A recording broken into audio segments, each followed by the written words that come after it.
और आइए आगे बढ़ते आपको बता देते हैं कि हाथरस हादसे के बाद विवादों में घिरे सूरजपाल उर्फ नारायण साकार हरि के बारे में नई नई बातें सामने आ रही हैं।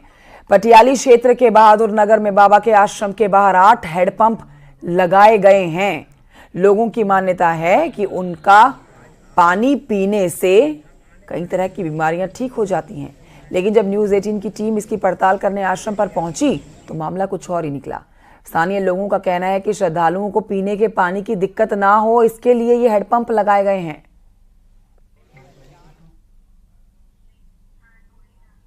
ये जो है 8 नल लगे हुए हैं, लाइन से नल लगे हुए हैं। यहाँ लोग आते हैं और पानी पीते हैं। अनुयायियों का मानना है कि इन्हीं नलों से पानी पीने से कई बीमारियां ठीक हो जाती हैं, लेकिन यहाँ के जो लोग हैं उनका कहना है कि ऐसा कुछ भी नहीं है। ये पानी पीने के लिए लोगों ने नल लगाए हैं, क्योंकि यहाँ पर हर मंगलवार को सैकड़ों ही नहीं हजारों की संख्या में भक्त आते हैं।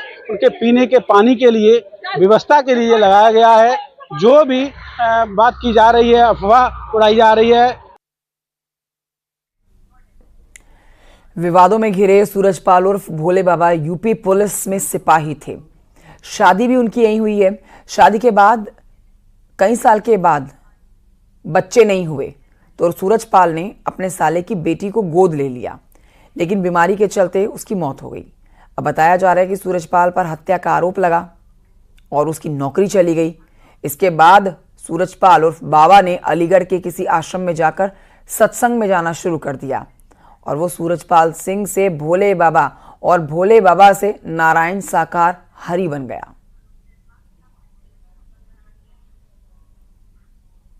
तो अब कई खुलासे हो रहे हैं। हुए हादसे के बाद लगातार भोले बाबा को लगातार पुलिस भी ढूंढ रही है और उनके अनुयायी भी लगातार ढूंढ रहे हैं, लेकिन उनका अभी तक कोई पता नहीं है। हम आज उनके गांव पहुंचे हैं जहां उनका जन्म हुआ था। बताया जाता है ये बहादुर नगर गांव में, जो तहसील पटियाली में पड़ता है। आप देखेंगे अपने सहयोग से कहूँगा, दिखाएं, जो बोर्ड लगा हुआ है कि श्री नारायण साकार हरि चैरिटेबल ट्रस्ट का। ये लगभग 1 किलोमीटर लंबा ये जो इनका जो है आवास कह लो या इसको आशियाना कह लो या ठिकाना कह लो, ये ठिकाना यहाँ बनाया गया है। बताया जाता है कि यहीं उनका जन्म हुआ था और यहीं से उन्होंने ये सत्संग की जो प्रक्रिया है वो शुरू की थी। लोगों की माने तो सबसे पहले वो पुलिस में भर्ती हुए थे। उन्होंने कुछ दिन पुलिस में नौकरी की। नौकरी करने के बाद वहाँ से कुछ लोग का मानना है कि बर्खास्त कर दिए गए, तो कुछ लोगों का मानना है कि उन्होंने सेवानिवृत्ति ले ली थी। उसके बाद जो है उन्होंने सत्संग शुरू किया। तो यहाँ पर मैं गेट पे अपने सहयोग से कहूँगा, दिखाएं, उनका जो मेन गेट है, तमाम लोग जो है आ रहे हैं, पूजा अर्चना करने के लिए आते हैं। लोगों का मानना है कि यहाँ आने से ही उनके कष्ट दूर हो जाते हैं। ये पहले सरकारी नौकरी करते थे, कायम नौकरी पुलिस में थे। वहाँ आगरा में जब थे तो वहाँ इन्होंने सत्संग शुरू, मतलब इसका ध्यान करना शुरू कर दिया। ध्यान करते करते फिर उनको ऐसा लगा, कुछ अलीगढ़ के या पता नहीं कहाँ के लोग हैं, उन लोगों ने जो है इनको मतलब सत्संग करवाना शुरू करवा दिया। तो ये 2000 के लगभग से सत्संग शुरू कर दिया। तो आपने इनको कभी जो है सत्संग से पहले देखा यहाँ? हाँ, मैं यहाँ का रहने वाला हूँ, तो मैं क्यों नहीं देखूं। अरे बताइए, इनके जो बच्चे शादी हुई उसके बाद बच्चे कुछ हैं इनके? बच्चे कोई नहीं है। लोगों की सूचना है, कुछ लोग बता रहे थे कि इन्होंने कोई बेटी अपने रिश्तेदारों से कोई गोद ली थी, उसकी फिर मौत हो गई, ऐसा कुछ आरोप लोगों ने लगाया है।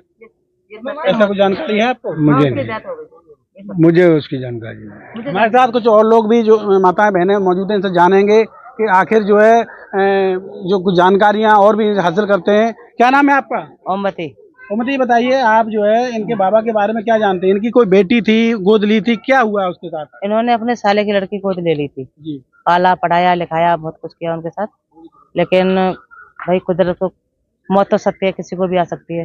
वो एक्सपायर हो गए। कैसे खत्म हुई थी, कुछ जानकारी आपको है? अब कोई बीमारी हो गई, उसको इलाज कराया, नहीं ठीक हो। उसके बाद बताते हैं कि बाबा ने उनकी जो मौत हो गई थी बेटी की, उसके बाद उन्हें जिन्ना करने की कुछ दिन कोशिश की थी, ऐसी कोई तंत्र क्रिया की? ये अफवाह है, नहीं ऐसा कुछ नहीं। तो हाथरस के सत्संग के हादसे में शाहजहांपुर के भी 4 लोगों की मौत की जानकारी मिल रही है। मरने वालों में 2 बच्चे और 2 महिलाएं हैं। कल देर शाम जैसे ही उनके शव उनके गांव पहुंचे, गांव में कोहराम मच गया। दुखद समाचार पाकर सबकी आंखें नम हो गई। मृतक के परिजनों ने भोले बाबा के खिलाफ केस दर्ज करने की मांग की है। पूरे परिवार में भोले बाबा के खिलाफ गुस्सा है। उनका कहना है कि भोले बाबा खुद को ब्रह्मांड का भगवान बताते थे, लेकिन उनकी ही वजह से लोग मौत के मुंह में समा गए। पंडाल में ही रुके रहे थे ये लोग, चल दिए भीड़ में। हाँ, भीड़ में निकलने के बाद ये धक्का लगा किसी का, मतलब जो रोड हाईवे था उस पे तार बांस लगे हुए थे। संगत आती है तो एक दो दो करके आती है, जाती तो धुई इकट्ठी जाती है। तब कमेटी वालों की ये गलती थी कि ये तार बांस खोल देने चाहिए थे, क्यों कि संगत चारों गद्दी से निकल सकती थी। रोड मेन हाईवे पे तीन लाइनें गाड़ी की लगी थी, उसी पे रेडी लगी थी जो कुछ बिक रहा था। अब उतनी रोड थोड़ा बचा था, उतने में संगत नहीं निकल, फिर आगे से रोड भी जाम कर दिया। जो आगे वाली संगत रुकी थी, जो पीछे वाली थी वो आगे वालों के ऊपर गिरी, जो खड़े थे वो वहीं पे दब गए।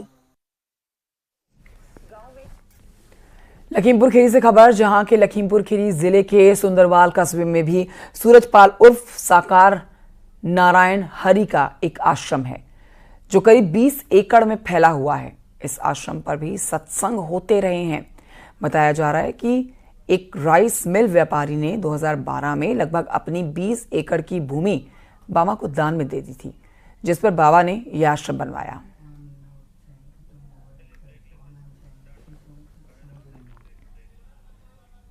एक छोटे से ब्रेक के लिए यहां रुकना होगा, जल्द लौट रहे हैं।